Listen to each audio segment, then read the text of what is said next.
Good morning, everybody. I'm Sanchari R M from the Department of Economics, North Bengal University.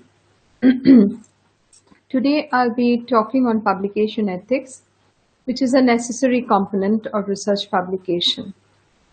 Now, those of you who have joined this research coursework, either to obtain a doctoral degree or an MPhil degree, by this time you must be aware of the importance of research in the academia. In fact, research is an important aspect in non-academia too, but that is beyond the scope of the presentation today or the discussion today. Now, academic research adds to the volume of literature and follows a specific approach or research methodology as is convenient and as is appropriate for the research design. Academic research is not only information, but how you process the information to provide the knowledge in the research area. Now, in case of academic research, this information is knowledge gained by researching on a specialized area, and an important constituent of research is to gain knowledge from reading published articles and books and journals. Thus, knowledge gained by one can be disseminated or shared by publishing such research and its findings in journals and books. Now, publishing your research has certain merits. Firstly, you are ahead of your colleague. Secondly, if you want to apply for a particular project, it might be necessary to provide publications related to the project proposal. Third, you are sharing your expertise and knowledge with others, and therefore it will be useful for other researchers who are going to do this kind of research in the future.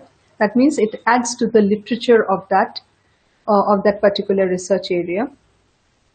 Scholarly recognition will come your way through research and publication, and the expertise acquired through research will help you to unearth new propositions and findings, which actually is the prime objective of doing doctoral research or any kind of dissertation. Now, we who are in the academics are also aware that publications help us to attain the score or the metrics, which is much needed for career advancement. Now, while doing research, one arrives at the findings only by adopting certain processes, which you can term as norms of research. That is, we first go through the process of identifying the research topic, which in most cases is governed by the general aptitude and the preference for a particular subject area. On identification of the topic, we actually enter doing real research. That means we are researching which already exists on that particular topic by going through the interesting but quite arduous process of literature review. Now, the aim of the researcher in such a case is to have an exhaustive or near exhaustive reading of the particular domain. This will then help the researcher in identifying the research gaps and such research and design the course of the study, and that is to write out the basic objectives, the research questions, the research hypothesis, and the literature review. And after the basic objectives, we usually write out the statement of the problem, analysis, and the study design. And as one proceeds methodically and in a very coordinated manner, then the end result is the doctoral or the MPhil thesis or a paper for publication. Now, according to the UGC regulations, while working on your thesis or dissertation, it is mandatory that you publish a part of your research accomplished in a peer-reviewed journal. Now, in the peer-reviewed process, the study is first submitted, the manuscript is submitted to the journal, and then the journal editors will send it to the peer reviewing. The reviewer will then communicate the comments regarding the manuscript to the authors, and in this process either the manuscript is rejected for publication, or the author is asked to revise certain parts and to resubmit it. Now, reviewers then read the article on resubmission, and if it meets the editorial and the peer review standards, then the article is published in the journal. So the purpose of the peer review is to maintain a quality research as it enters the public domain. Now, going through the process of researching and finally culminating it into a research publication, while it is an invigorating exercise that one has to go through, there are certain ethical aspects that collectively can be called as publication ethics, which one cannot disregard while preparing a paper for publication. This publication ethics is binding upon all researchers, and breaches in research or any kind of misconduct on the part of the researcher or the author or authors can lead to the author being subject to punishment, which can cause harm to his or her career while being discredited for such work. Such misconducts can also bring disgrace to the author, and any further research by the author will lose credibility and integrity in the academia. Thus, one has to be extremely cautious while stepping into the arena of research publication. Now, first of all, I would just like to mention that whatever I'm saying, and whatever lecture is being delivered today, it's been drawn from the internet sources, various sources on the internet, on publication ethics. But there is one thing which I need to mention, is that most of the literature or the internet findings are related to medical journals. So basically, publication ethics started with medical journals, and then now it has become mandatory for each and every publication or journal publishers. So they adopt their own publication ethics. So if you go to the various sites of different journals that are being published, then you will find that they have specific methods and principles through which you have to submit your manuscript, and you have to maintain certain quality standards, which is actually collectively known as the publication ethics. Okay, so there are several committees, international committees actually, that have taken up the cause of ethical practices while publishing in the journals. And in fact, not only while the author is publishing in a journal, but while the journal is being published by the journal editors and the journal itself, the publisher itself. So the publication ethics relates to both the author and the journal itself. One such committee is the Committee on Publication Ethics. The acronym is being COPE, C-O-P-E. Now, this is an international forum for editors and publishers of peer-reviewed journals. The Committee on Publication Ethics is a non-profit organization established in 1997, now whose mission is to define best practice in ethics of scholarly publishing and to assist the editors, publishers, sponsors, etc. to achieve this. Now, COPE was published in 1997 by a small group of medical journal editors, as I mentioned earlier, in the United Kingdom. Later, nearly 12,000 journal editors joined this organization to ensure and adopt best practice while publishing the journal. So this is on the part of the journal itself.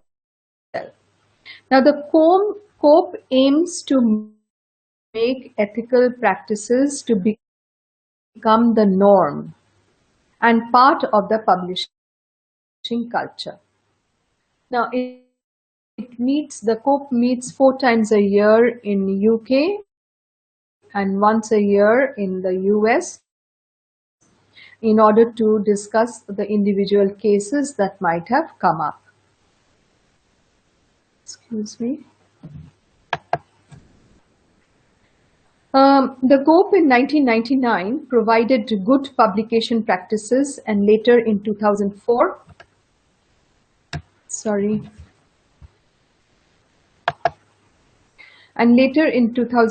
the Code of Conduct for Editors, which in 2017 became the COPE's core practices, with links to COPE's detailed guidelines to aid editors and publishers in the fight against research and publication misconduct.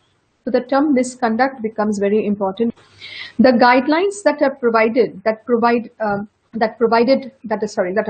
in the Code of Conduct and best practice advises the editors on how to handle the cases of research breach and publication misconduct. So let us now dwell upon what is research and publication ethics. I quote, "Researchers, authors, sponsors, editors, and publishers all have ethical obligations with regard to the publication and dissemination of the results of research.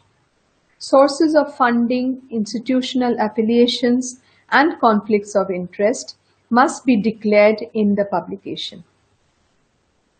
Now, how would you define publication ethics?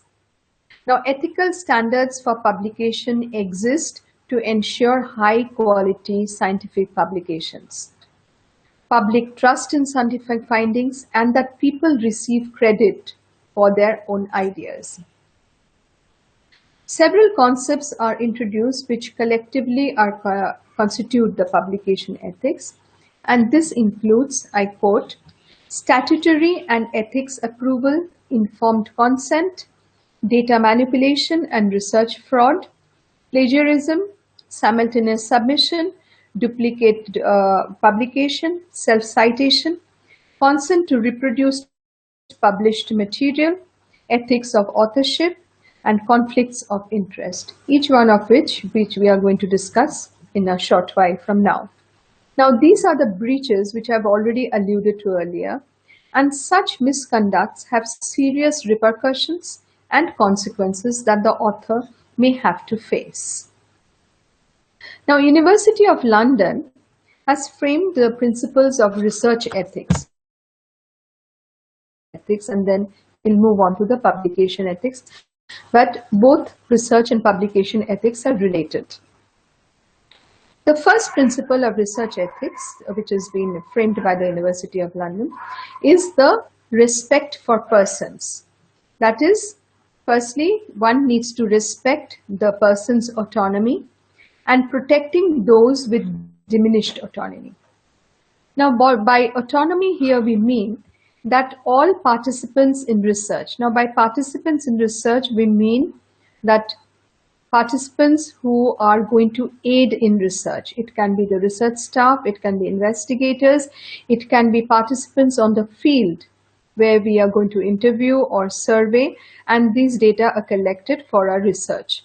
So, by autonomy here, we mean that each participant must react or respond voluntarily, and they are not to be coerced, or they should not be under any form of duress. And in this procedure, then their dignity, their autonomy, and their rights will be respected and protected and not violated. Okay.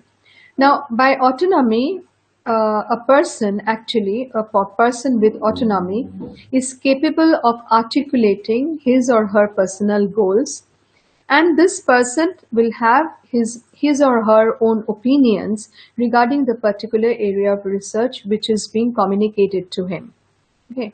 Now, These opinions are to be respected if they are to be reported in the research, and there should not be any imposition of the authors or the researchers' own ideas and values, or own ideas and research orientation should not be imposed on the participants. They should be free to respond.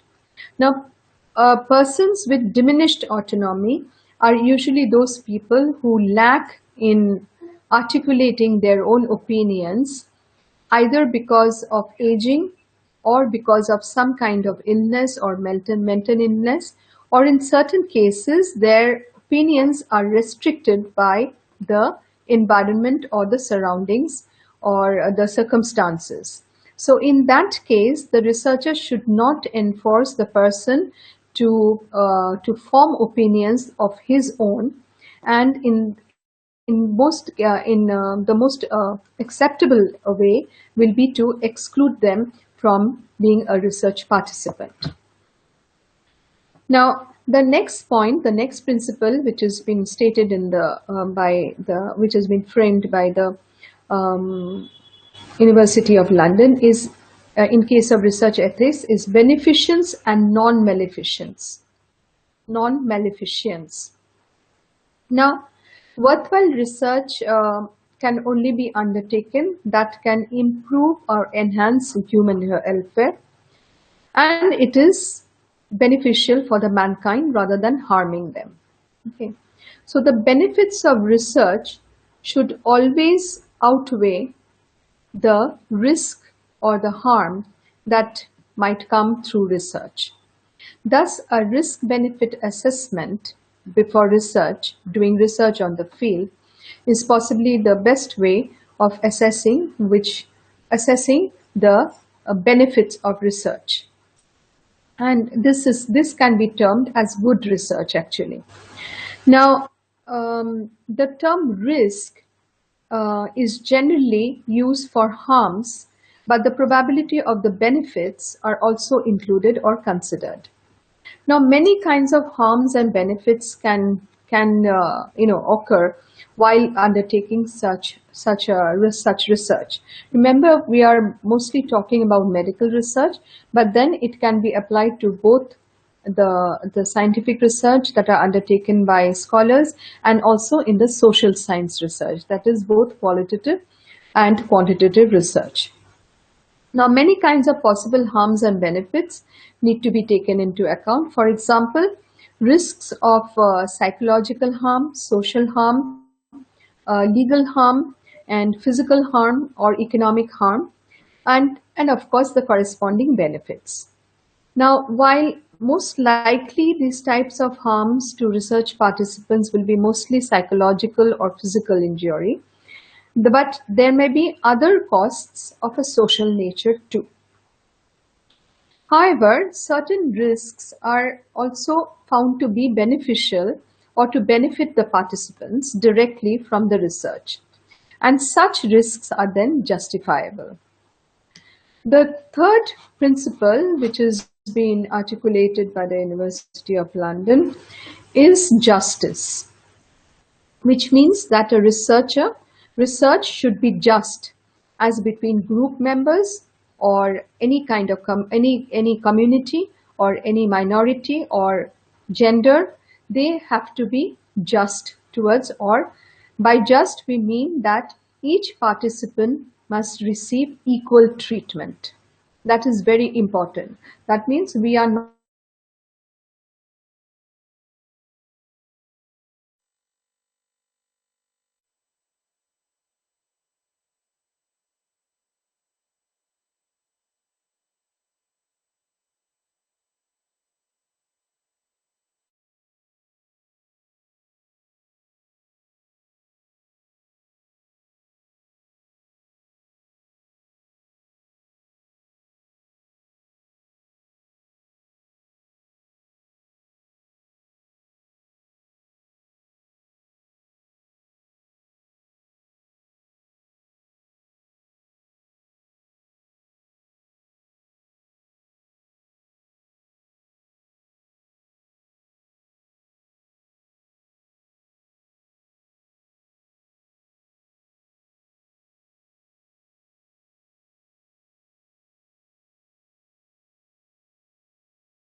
Sorry, I got disconnected. Uh, Let me continue with what I was saying regarding justice as one of the principles that has been framed by the University of London. Now, the core principle of justice is to provide equal treatment to all the participants concerned, and that is irrespective of their class, creed, section, community, and gender. Now, this is an extension of the principle of respect of persons.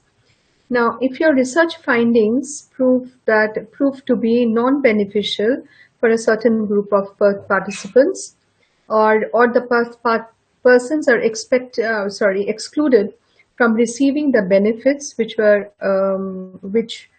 were entitled to, then this would be a gross injustice which is being meted out to them because of the research. Again, if the research is unduly imposing a burden on the participants, then it also amounts to injustice on the part of the researcher. Now, a good researcher needs to abstain himself or herself from systematically selecting a group of people who might be from a minority section or a vulnerable section, and simply because of their easy availability, or they can be manipulated because of their vulnerability, and rather than because of the particular reasons, specific reasons directly related to research. Now, this can happen. This can actually, this can actually end up being the participants being deprived from whatever entitlements they have, and maybe whatever their opinions are may be distorted in the research frame, and that is a serious misconduct which the researchers need to abstain from. Now let us now dwell upon publication ethics. Now I would like to share something with you.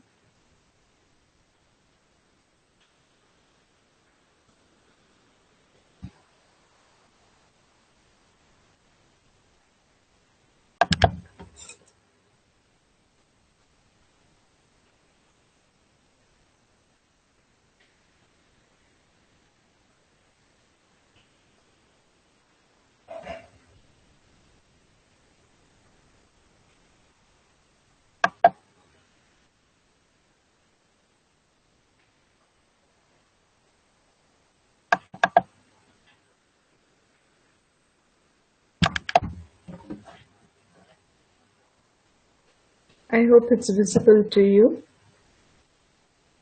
Well, this is the publication ethics checklist which I found on the net, and I will be dwelling upon each and every concept that has been provided out here. And you can also, I'll be uploading the websites, the link to the websites, and also whatever material I could collect and have assimilated for you. Now, first of all, it is the approval and consent.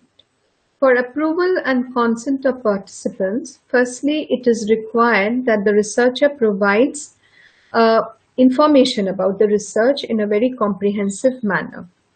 Now, in this way, the research staff and the participants will be able to provide an informed consent without being under duress.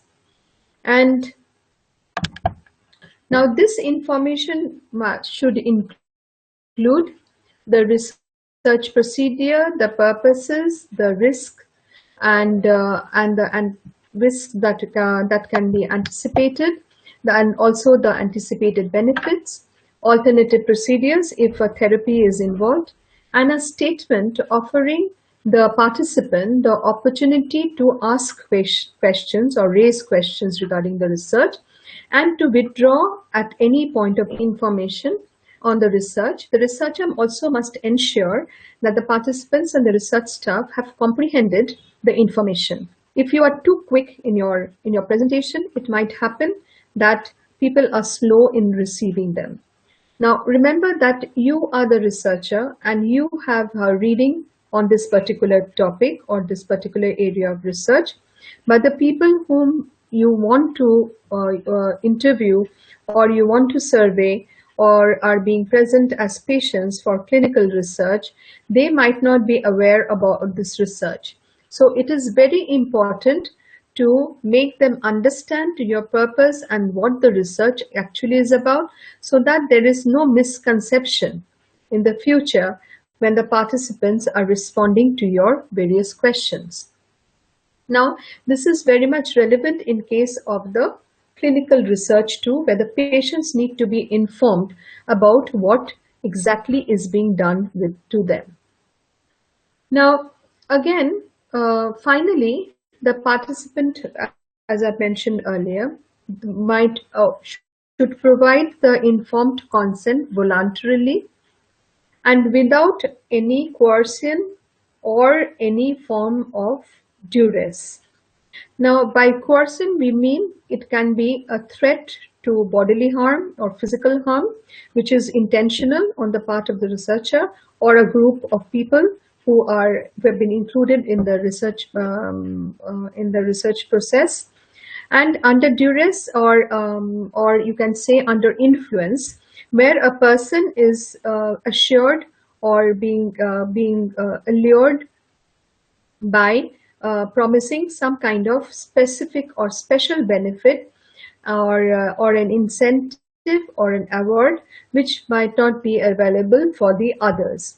So they should all research the participants' response to the interview or to the survey must be free of all these things.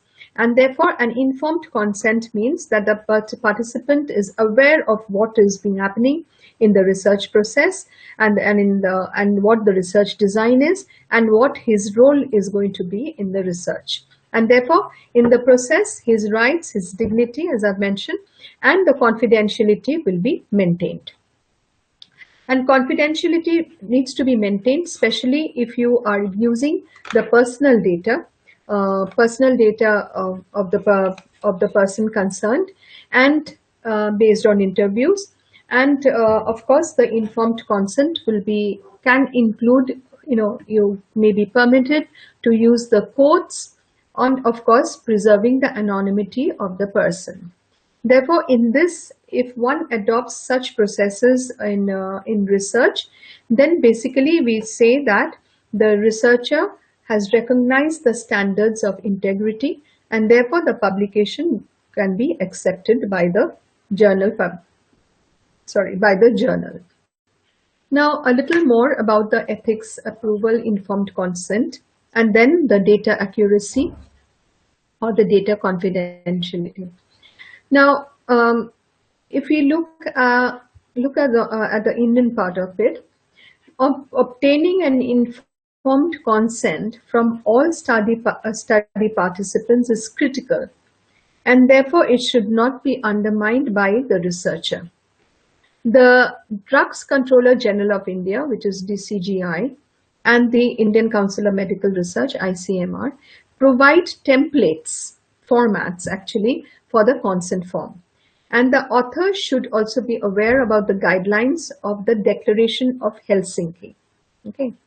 Now, the Declaration of Helsinki is is the central guideline for research ethics adopted by the World Medical Association, WMA, in 1964. The Declaration of Helsinki is not legally binding, but has had a major impact on national legislation.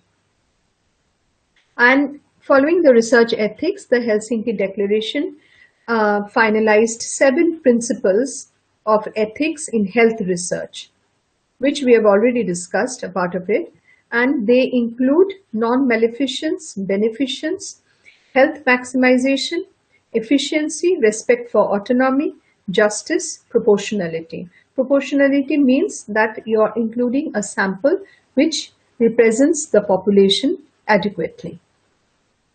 Now, recording of audiovisual consent is the norm for industry-sponsored randomized clinical trials.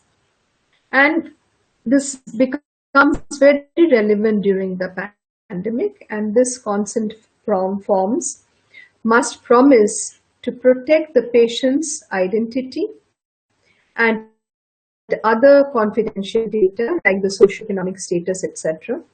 And the patient's rights must be clearly stated and understood by the patient.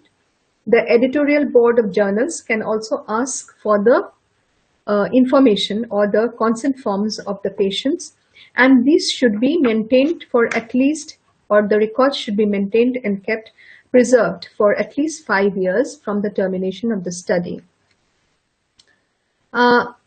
Next, we come to the data manipulation and research fraud, or data accuracy, as has been mentioned out here, falsification and fabrication. Now, research fraud in publication refers to reporting of results and drawing conclusions from data that are not generated by the study. This is fabrication of data, fabrication of information. That means whatever data you have collected and you have analyzed, but when you are reporting it, you are not analyzing or reporting the correct analysis or the inferences drawn from the particular data, but you are reporting what you feel to be will be more acceptable, or you have a self interest in reporting certain other results rather than what the data is showing. So that is fabrication of data, or are generating or are manipulating the data in order to arrive at the response that you need. And that amounts to falsification. So fabrication and falsification are two serious misconducts when you are using data from the field and you are trying to manipulate it for your own personal needs. Okay.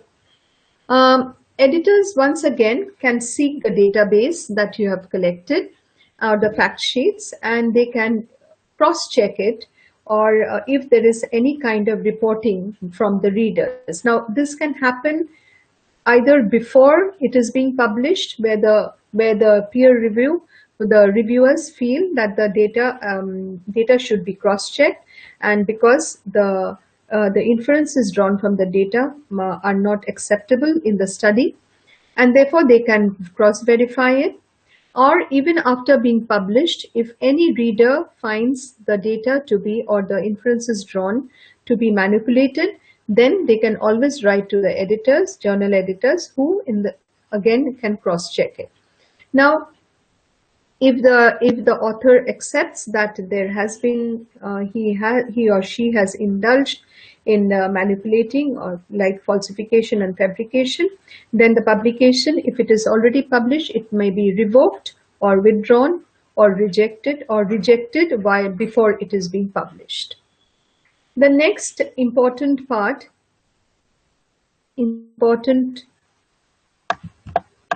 very common misconduct on the part of the researcher is the plagiarism and the self-plagiarism. I hope it's visible now. Now, plagiarism, I say that it is a very common mistake or misconduct because it is often done unconsciously and without knowledge. Misconduct in research. Now, plagiarism is nothing but using the published work of another author and using the data, their inference, their findings, everything, and passing it as your own, and without providing credit or acknowledging the author's ideas, the other author's ideas. That is the plagiarism. That is plagiarism of a major order. That means clear plagiarism. We call it a clear plagiarism, which is defined by COPE once again, Committee on Publication Ethics, which the COPE says that if you use a large portion of text and or data presented as if they were the author's own, then it is gross plagiarism or clear plagiarism.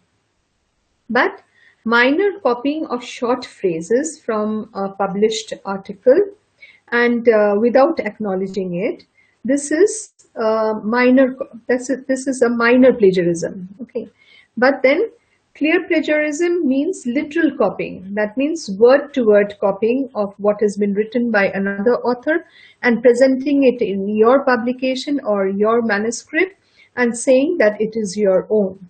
So it is a gross misconduct, and the authors must have a very clear understanding of what plagiarism is. Now, journals these days use softwares, as well as what the UGC has been made it mandatory for the dissertation or the thesis which is submitted to be to go through the software and to in order to identify whether the thesis, whether there has been the thesis has been plagiarized, and in fact there is a certain percentage of it which is admissible, but beyond that it is not admissible. Okay. Now, self-plagiarism is something that is also very common when we find that if I have published an article beforehand, or a researcher has published an article, and you are writing out a second article where you have copied or you have taken parts of paragraphs and copied it and placed it into your second publication.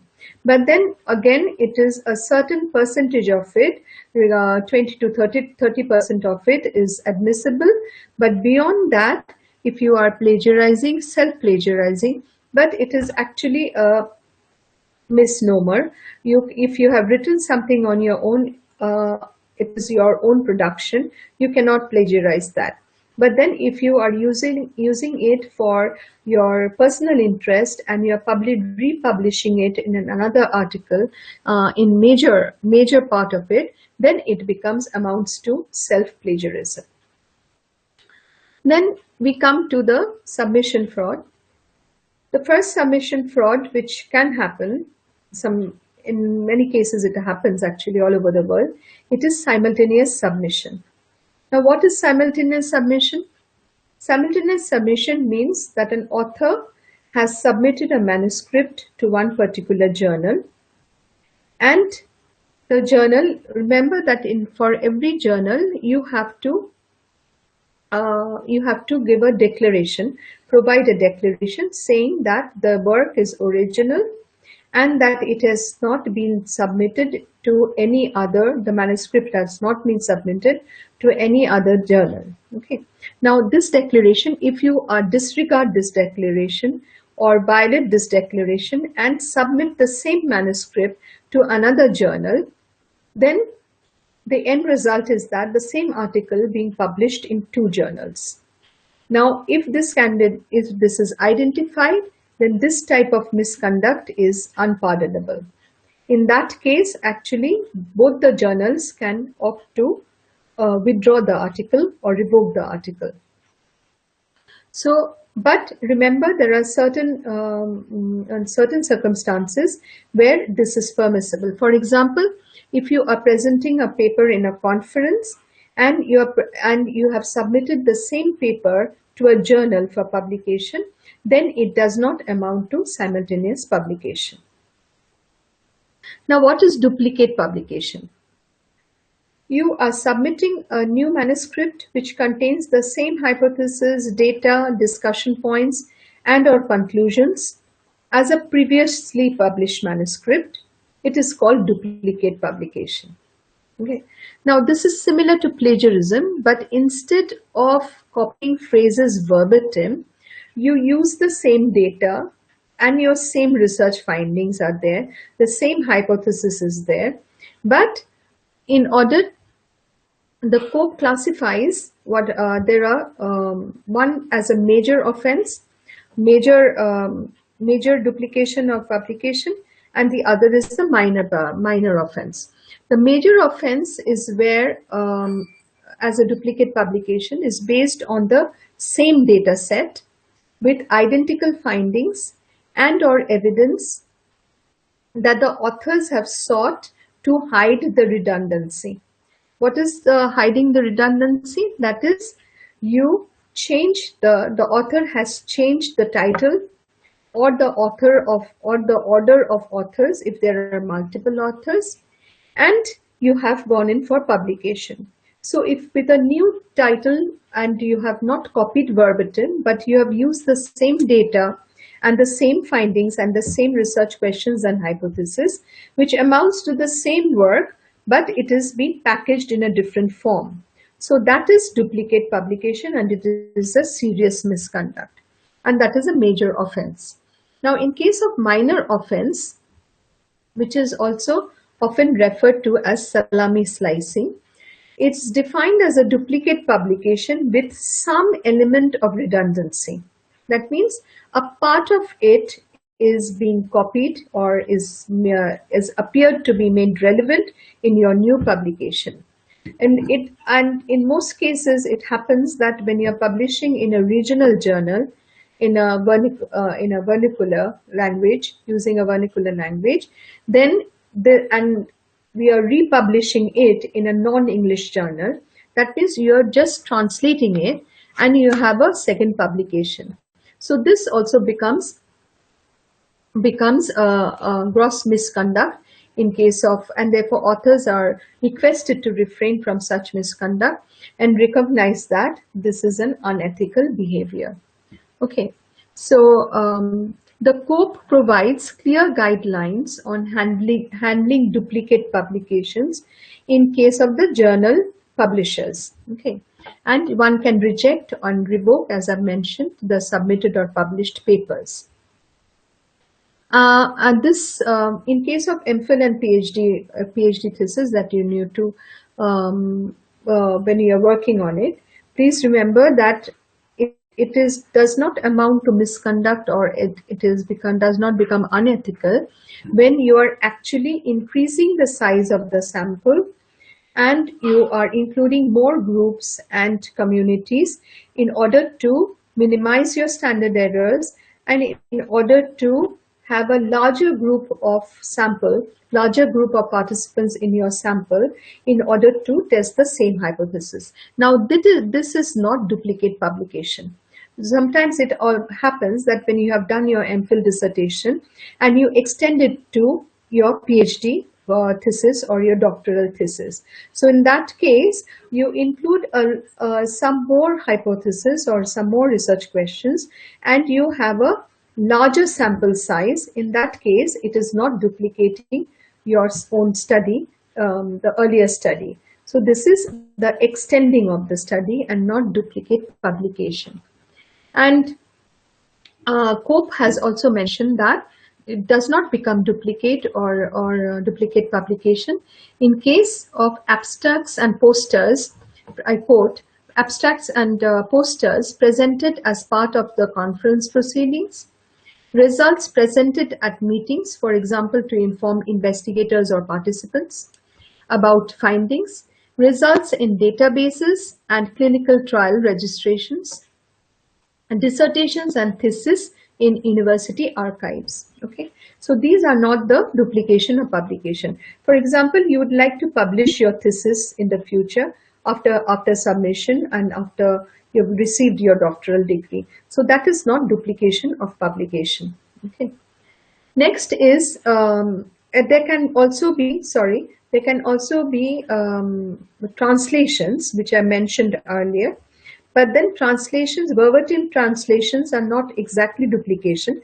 But if you are using it as a separate publication, then it becomes duplicate publication. Next is self-citation. Self-citation, ethics of authors, I'll come to that. Before the ethics of authorship, I would like to mention about another misconduct that is frequently committed by researchers, which is self-citation. Now, as you are perhaps aware that these days you can accumulate more points in your API scores when you're in service if your paper is being cited frequently. And so authors, usually when they are writing out their papers, subsequent papers, they resort to citing the earlier publications And in addition, total number of citations are used to calculate the metrics of the which you will know or perhaps know or will come to know, such as the G index and the H index in the journals, okay, and which may be considered for academic promotions or career advancement, okay. Now, this is taken to be unethical in the academia and is looked down upon by the peers. Okay.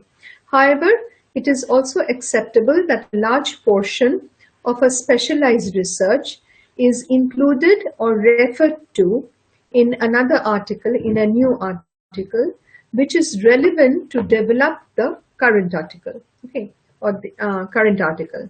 But if authors introduce concepts outside outside the domain or outside the current research interest, then it becomes unethical and needs to, and authors need to guard against such publication misconduct. Okay, that means everything actually in case of self-citation, the onus is absolutely on the authors to guard against such misconduct, because the authors themselves are citing their own papers, and if it is not relevant, then it amounts to unethical practices. Next, we come to ethics of authorship. Now, ethics of authorship means like who exactly can claim to be an author. First of all, you can be an author if there are strict guidelines which are there in a particular journal that you have these credentials to be an author, and then if you have multiple authors, then who becomes the primary author, who becomes the second author, or the third author, and so on. Okay. So the extent of involvement in the particular research actually decides who has to be who will be the first author or the second author and the third author. But there are three major types of misconducts even with authorship. One is the ghost authorship, second is the gifted authorship, and the final one is the guest authorship. Now, ghost authors are those who actually have contributed to the research in a major way, but their names are not included.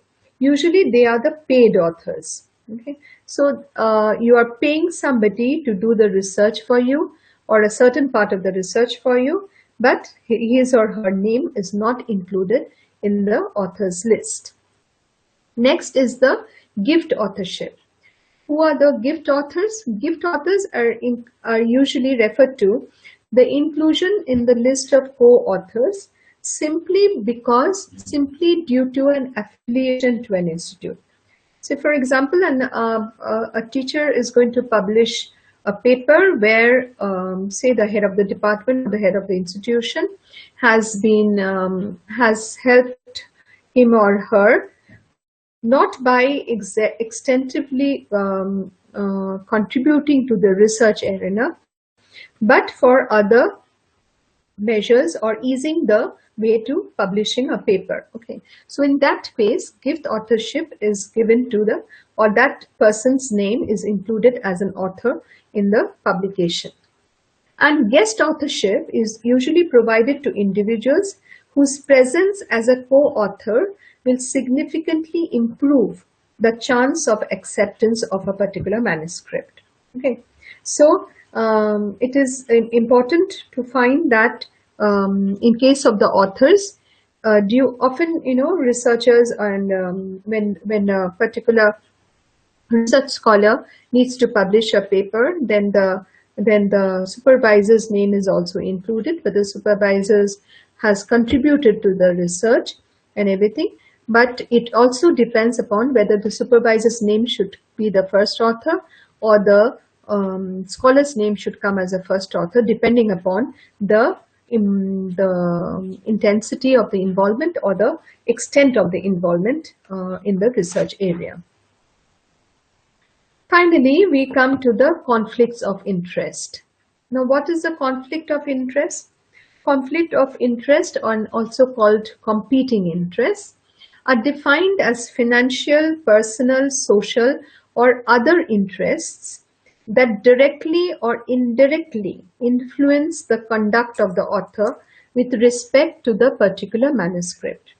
That means if a particular paper or a manuscript contains the reflects the interest of the funding agency, or it reflects the interest of the author because it has a financial implication.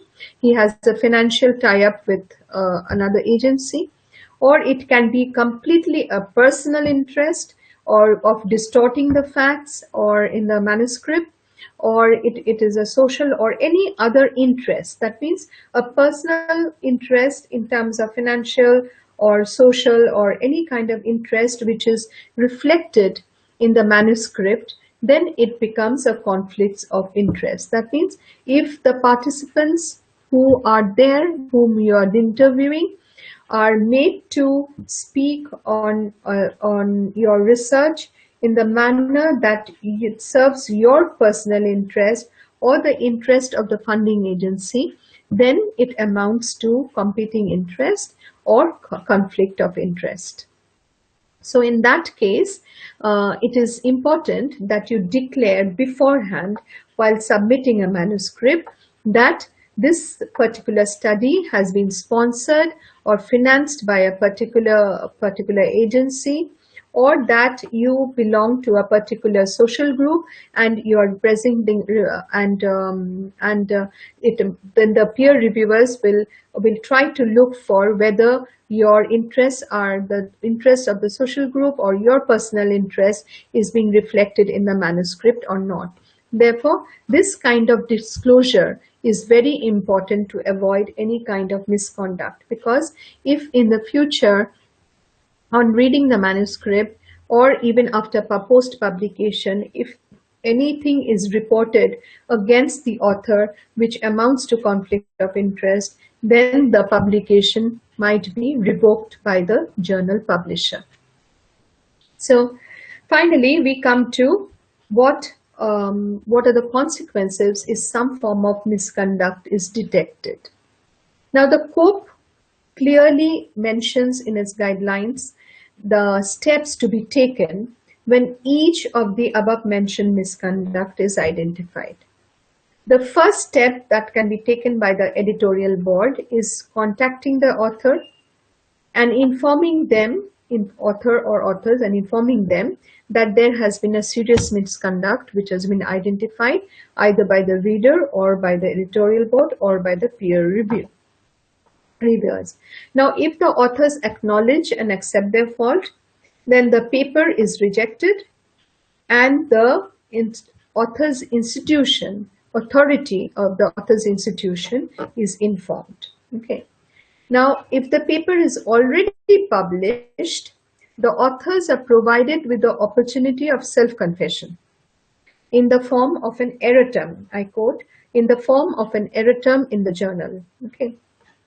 Now, if the misconduct is major, then the editors have the right to revoke the paper after due diligence is performed. That means you can withdraw the paper or revoke the paper from the journal publication, okay, and report this misconduct to the authority.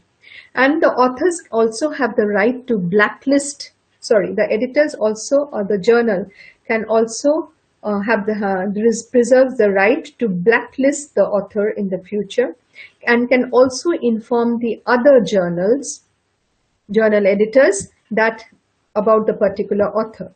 So in this case, the author, if it is a very, very serious misconduct on the part of the author, then he or she may be prevented from publishing in any journal in the very near future. Okay.